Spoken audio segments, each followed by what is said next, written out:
Sir, ഇത് മധുരമുള്ള ഗുളികകളായതുകൊണ്ട് തന്നെ പ്രമേഹം രോഗമുള്ളവർക്ക് കഴിക്കാമോ? അതെ, വളരെ സ്വാഭാവികമായൊരു സംശയമാണ് പലരും ചോദിക്കാറുണ്ട്. പ്രമേഹമുള്ള രോഗികൾക്ക് ഈ മധുരമുള്ള ഹോമിയോപ്പതി മരുന്നുകൾ കഴിക്കാൻ പറ്റുമോ എന്നുള്ളത്. ഇവിടെ നമ്മൾ മനസ്സിലാക്കേണ്ട ഒരു കാര്യം, മരുന്നുകൾ എന്ന് പറയുന്നത് ഈ ഒരു ഗുളിക രൂപത്തിൽ മാത്രമല്ല. ഈ ഒരു മധുരമുള്ള ഗുളിക എന്ന് പറയുന്നത് ഹോമിയോപ്പതി മരുന്നുകൾ നമ്മുടെ ശരീരത്തിൻ്റെ ഉള്ളിലേക്ക് ചെല്ലാനായിട്ടുള്ള ഒരു വെഹിക്കിൾ എന്ന് പറയാം. അതുപോലെ തന്നെ നമുക്ക് ഗുളികകൾ കൊടുക്കുന്ന പോലെ തന്നെ നമുക്കൊരു മധുരമില്ലാത്ത ടാബ്ലറ്റുകളുണ്ട്.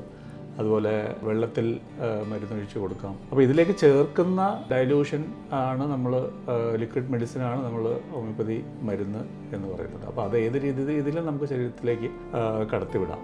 അപ്പോൾ സാധാരണ നമ്മൾ ചെയ്യുന്നത് ഈ പ്രമേഹമുള്ള രോഗികൾക്ക് മധുരമുള്ള ഗുളികകൾ കൊടുക്കാറില്ല. അവർക്ക് മറ്റേതെങ്കിലും ടാബ്ലറ്റിലോ അല്ലെങ്കിൽ വാട്ടറിലോ ആണ് മെഡിസിൻ കൊടുക്കാറ്. അതുകൊണ്ട് തന്നെ വളരെ സുരക്ഷിതമായിട്ട് പ്രമേഹമുള്ള രോഗികൾക്ക് മരുന്ന് കഴിക്കാം. ഇവർ മധുരമുള്ള ഗുളിക എന്ന് കേട്ടിട്ട് ഒരു കാരണവശാലും ഹോമിയോപ്പതിയെ ഒഴിവാക്കേണ്ട കാര്യം വരുന്നില്ല.